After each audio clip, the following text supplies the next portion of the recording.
Salve, camaradas, tudo bem? O tema do vídeo de hoje do canal é: o Brasil é dos brasileiros? A guerra do boné e a despolitização no Brasil.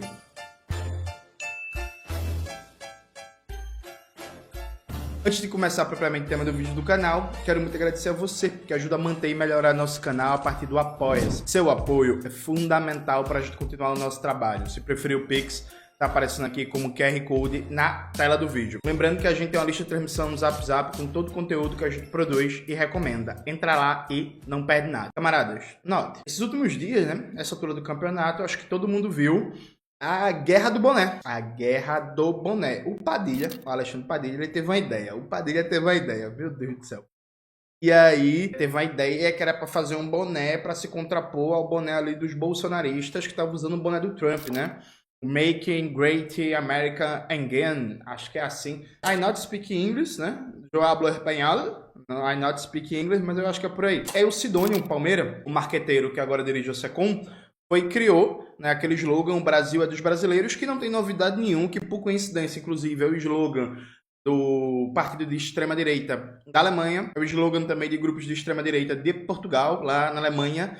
É Alemanha para os alemães, lá em Portugal é Portugal para os portugueses. Então o Sidônio nem teve que queimar muito a cuca para pensar no slogan, né? E aí ele colocou a cor azul, né? Que faz referência, inclusive, ao boné que o Partido Democrata usava. Então é um misto de um slogan ali bastante conhecido com a coisinha do Partido Democrata. E aí, até aí, é isto, né? Paciência, cada um faz o que quer da sua vida e por aí vai. O que é que me chama a atenção? Veja, o bolsonarismo, né, como síntese da extrema-direita brasileira, ele é necessariamente uma corrente política pautado no mais desavergonhado entreguismo, né? Numa perspectiva permanente de aprofundamento da dependência, do subdesenvolvimento, do domínio do imperialismo na economia brasileira, da desnacionalização da economia brasileira. Basta lembrar, dentre outras coisas, que o Paulo Guedes, durante os 4 anos do governo Bolsonaro, colocou sempre em perspectiva privatizar tudo, inclusive um dos grandes símbolos da luta pela soberania nacional brasileira, que é a Petrobras, né? E aí, provavelmente, o Bolsonaro não conseguiu operar essas privatizações em massa por causa da pandemia. A pandemia foi um grande atrapalho para o projeto liberal fascista do Bolsonaro e provavelmente o motivo que fez ele perder a eleição, viu? Diga-se de passagem. Mas o Bolsonaro, o Paulo Guedes e os militares, porque não vamos esquecer que tinha mais de 7 mil militares no governo, ainda conseguiram fazer a privatização da Eletrobras, que o presidente Lula prometeu rever e nunca fez nada.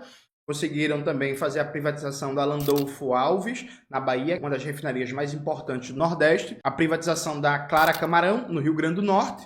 A privatização da Isaac Sabá, no Amazonas, que era a única refinaria do norte do Brasil.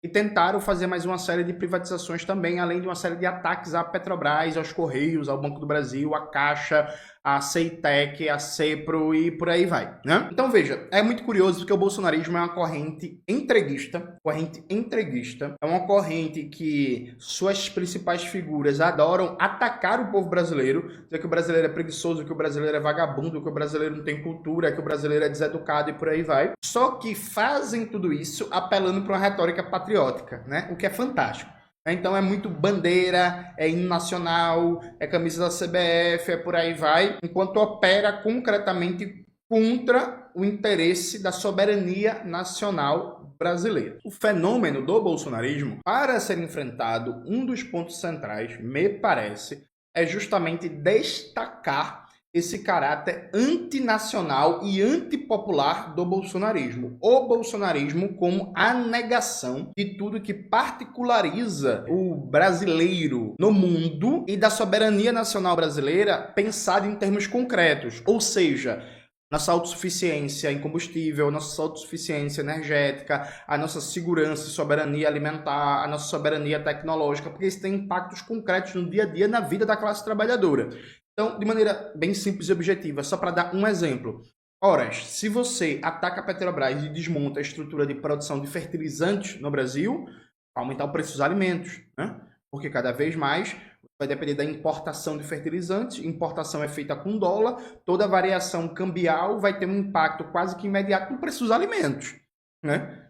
Então, por exemplo, atacar a soberania nacional brasileira, destruindo a capacidade produtiva da Petrobras, significa concretamente que a comida vai ficar mais cara no prato do brasileiro, que na hora que você for no supermercado, você vai sentir a comida mais cara, perfeito? Então, assim, são questões bem concretas, questões bem objetivas, né? Só que não é possível colocar esse debate quando a força política de oposição ao Bolsonaro ela é uma força política neoliberal, ainda que numa perspectiva de um neoliberalismo progressista, e não está disposta a colocar em tela um enfrentamento para a defesa concreta da soberania nacional brasileira, o que significa, de novo, em termos concretos, o enfrentamento à dependência, seja com um projeto revolucionário, seja com um projeto reformista. Então, assim, o que mais me chama a atenção é que, com maneiras diferentes, você tem duas retóricas patrióticas vazias. A retórica patriótica do bolsonarismo, ela é vazia porque, como eu já falei, a extrema-direita se caracteriza como uma força política, um campo político essencialmente entreguista, que está vocacionado a aprofundar a dependência brasileira e a desnacionalização da economia, né? Entregando tudo para o imperialismo, para os monopólios estrangeiros. Quando eu digo tudo, pense tudo mesmo, viu? Pense produção de fertilizantes, de fármacos, máquinas e equipamentos, pense a cultura, pense a música, pense o ensino, a literatura, é tudo para o controle de grandes grupos capitalistas estrangeiros e também nacionais subordinados aos grupos estrangeiros, né? E o petismo, ele, embora tenha algum restinho de preocupação com soberania nacional, no grosso, no geral, ele é uma força que não faz absolutamente nada para colocar em perspectiva um projeto de soberania brasileira que passa necessariamente por enfrentar a dependência, o subdesenvolvimento e a subordinação do Brasil na divisão internacional do trabalho. Então veja, o Brasil é dos brasileiros? Não é dos brasileiros. Sabe por que não é dos brasileiros? Porque quem manda na produção agrária do país, por exemplo, é meia dúzia de latifúndio conectado aos monopólios estrangeiros de maneira subordinada, que decidiu, por exemplo, reduzir violentamente a área de produção de feijão, de arroz, de macaxeira, que é que o povo come, para plantar milho, soja e cana-de-açúcar para exportação. Pra vocês terem uma ideia, só 3% do milho produzido no Brasil é para consumo interno, viu? Todo o resto é para exportação. E a soja brasileira é grosso modo exportação, viu? Em vez de plantar feijão, que é o que norte e a sul do Brasil é um alimento básico da mesa do brasileiro, tá plantando soja no lugar para engordar porco na Europa, nos Estados Unidos ou na China. Perfeito? Assim, não, o Brasil não é dos brasileiros, sabe? O Brasil, ele tem uma das melhores possibilidades do mundo do ponto de vista de geração de energia elétrica e uma geração de energia elétrica à base de hidrelétricas que o seu valor está quase todo amortizado, ou seja, os investimentos pagos para construir a hidrelétrica, a barragem, já foram pagos, né? Os investimentos feitos já foram pagos. Então, a gente deveria ter uma das energias elétricas mais baratas do mundo, porque além da gente ter uma infraestrutura de geração de energia barata, diversificada, que o valor do investimento já foi, grosso modo, amortizado, a gente tem uma infraestrutura pronta, né? Geração de energia hidrelétrica, a gente tem urânio disponível. E aí eu sei que tem um debate muito longo sobre energia nuclear e tal, mas é isso, gente. A gente tem urânio disponível, a gente tem uma boa reserva, inclusive de urânio, a gente tem muita disponibilidade de energia solar, de energia eólica, geotérmica e por aí vai. O brasileiro, grosso modo, paga uma conta de luz absurda, com serviço péssimo, e todo o parque de produção e distribuição de energia elétrica do Brasil está sendo privatizado para grupos estrangeiros, em que o caso mais aberrante, o caso vitrine, é o caso de São Paulo, que o governo da Itália decidiu melhorar seu balanço de pagamentos e mandou a Enel, que administra o serviço de distribuição de energia elétrica em São Paulo, aumentar sua margem de lucro. Serviço monopolista, para aumentar sua margem de lucro, só tem dois caminhos: ou aumenta a tarifa ou reduz custo, ou os dois. A Enel reduziu custos de maneira violenta. São Paulo vive tendo apagão. A cidade mais importante do Brasil, a cidade mais, do ponto de vista econômico, né? A cidade mais importante da América Latina, do ponto de vista econômico, e ela vive tendo apagão porque o governo da Itália decidiu melhorar seu balanço de pagamentos, extraindo mais lucro das empresas que ela controla pela periferia do sistema capitalista, como a Enel de São Paulo. Então, assim, o Brasil é dos brasileiros? Não. Assim, o Brasil tem uma geografia excelente para criar um modal de transporte e de infraestrutura diversificado, centrado né, em longas distâncias, em malha ferroviária, mas que tem transporte marítimo, navegação de cabotagem, possibilidades várias que a gente tem de transporte, e a gente tem um país conectado basicamente por malha rodoviária, dominado por marcas estrangeiras, monopólios estrangeiros, um sistema rodoviário falho, precário, problemático. Todo ano morrem mais de 30 mil brasileiros no trânsito, é número de guerra civil, e nada acontece feijoada. Então, o Brasil dos brasileiros? Não. E a gente pode sair dando vários exemplos. Gente, pra vocês terem uma ideia, o Brasil tem uma das maiores disponibilidades do mundo, se não me engano, inclusive, se não me falha a memória, eu acho que é a maior do mundo de recursos hídricos, né? Aqui em Pernambuco, meu estado, 1 a cada 5 pernambucanos não tem acesso à água potável. Então, o Brasil é dos brasileiros? Não.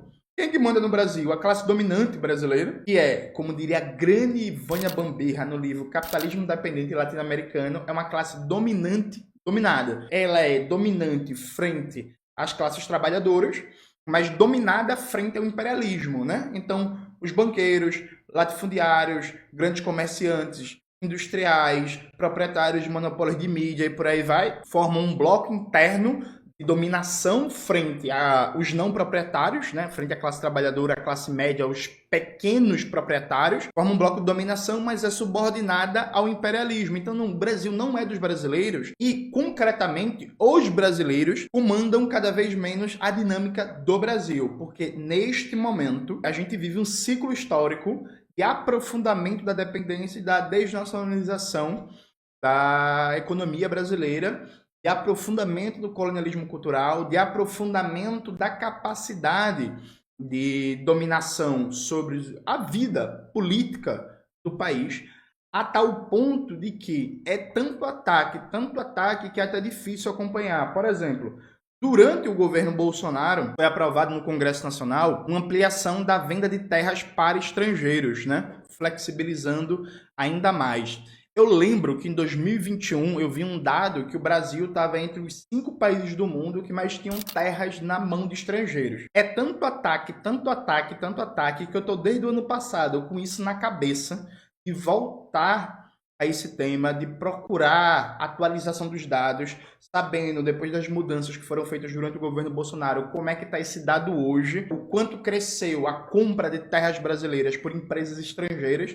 E assim, não consegui fazer isso ainda. Inclusive, se alguém tiver esse trabalho pronto, esses dados, eu cito direitinho, viu, gente? Pode me mandar o artigo, o texto, eu cito direitinho, dou os créditos e tal. Porque, por exemplo, é um tema fundamental. Mas assim, não dá, porque é muito ataque, e é teto de gastos, e austeridade, e é privatização, e privatiza a Sabesp, privatiza a Gepisa do Piauí, e agora o governo Raquel Lira aqui de Pernambuco, junto com o governo Lula, quer privatizar a Compesa, e privatiza estrada, e privatiza portos, e privatiza aeroportos, e privatiza terminal portuário, e tome privatização, e a Big Tech fala o que quer e quer entregar a Vibraz. A Vibraz agora está para ser vendida por uma empresa saudita, né? Bota aí na tela, Max, inclusive uma matéria. Então, assim, é uma guerra despolitizada porque, por perspectivas diferentes, aqui presta atenção, viu? Escute direito, não estou dizendo que os dois são iguais. A extrema-direita é muito pior, né? Porque, dentre outras coisas, ela é abertamente sionista, por exemplo. Mas são dois lados brigando, afirmando sentimentos, slogans patrióticos, e a questão concreta da soberania não é enfrentada na positiva, ampliando o grau de soberania brasileira por nenhum dos dois campos políticos, hoje, neste momento, né? Eu lembro que um famoso pensador argentino, né, o Scalabrini Ortiz, ele certa vez falou que soberania pode ser pensada concretamente a partir de 3 palavras, né? Soberania produtiva, soberania tecnológica e soberania cultural. É isso, né? É isso. Acho que é um bom resumo. Veja, a soberania nacional, ela se afirma a partir da capacidade interna de um país de ter uma potente produção de complexidade produtiva, produção tecnológica, industrial, né? E produzir ciência e tecnologia e de afirmar sua expressão cultural, sua identidade cultural, tendo uma potente indústria cultural. Fora disso, a gente tem, grosso modo, patriotada vazia, né?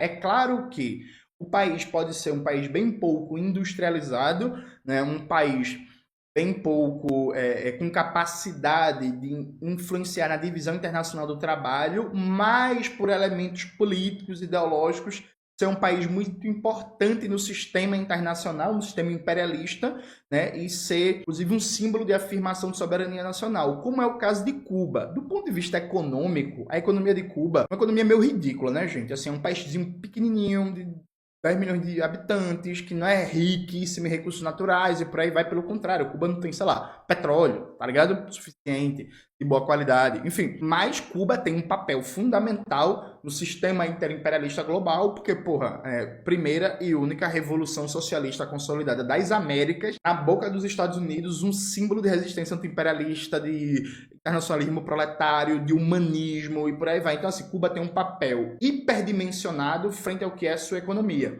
Então, existem características como essa. Tirando tendências assim que são muito mais específicas, grosso modo, soberania é isso. A soberania tecnológica, produtiva e cultural. Se você não tem isso, acaba que no dia a dia das relações internacionais você pode ter posições aqui e ali mais autônomas, menos autônomas, a depender do governo, mas na prática você num sistema de estados imperialistas, de estados capitalistas, você é um país subordinado e é isso.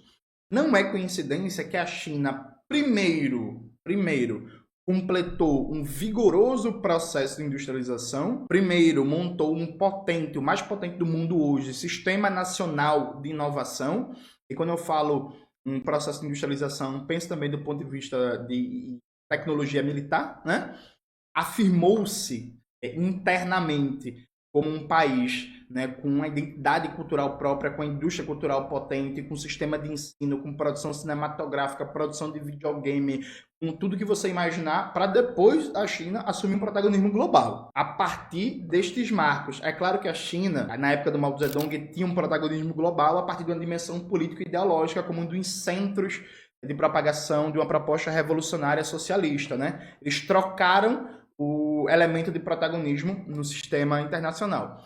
Então, veja, o que me deixa muito triste é perceber que, no fundo, é comprovável que existe um apelo muito grande a uma ideia de Brasil soberano, por caminhos tronchos. Tanto a extrema-direita como o campo progressista, governista, petista mostra que há um apelo, toca, e aí a gente pode depois fazer um debate maior sobre isso, mais amplo, mais longo, mas assim, há um apelo à ideia de um Brasil soberano, de um Brasil foda, de um Brasil autodeterminado, sabe? Esta ideia tem muito apelo. Só que os dois campos eles estão basicamente disputando muito mais num campo simbólico, dentro de uma lógica memificada, despolitizada, do que dando concretude política a isto, né? A extrema-direita nunca vai dar concretude política a isso, na perspectiva de fortalecer a soberania nacional brasileira, porque é uma força burguesa, essencialmente entreguista, essencialmente aliada ao imperialismo nazi-sionista, né, aos Estados Unidos e Israel, o eixo nazi-sionista imperialista. Então dali não vai sair nada nunca, sob hipótese alguma. E o campo progressista, que se entende hoje no Brasil hegemônico, é fundamentalmente um campo político neoliberal progressista, que inclusive tem hoje como referência máxima o Partido Democrata dos Estados Unidos, sabe? Então, é isto. E aí, é foda, né? Porque, assim, a ideia do Sidônio é até simplesinha e tal, não sei o quê. Enfim, a gente pode debater se o Julong é bom ou se é ruim. Enfim, não quero entrar nesse debate.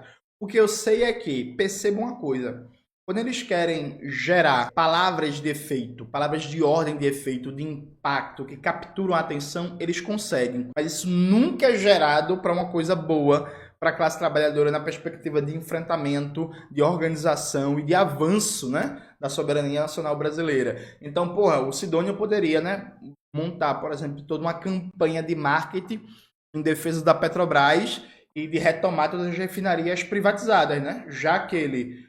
Eu tava falando Sidônio, não é Sidônio, não, é Sidônio. Enfim, já que ele é muito bom... Inclusive, por pensar em slogan, né? Até onde eu lembro, acho que o slogan Picanha e Cerveja foi o Sidônio também que criou.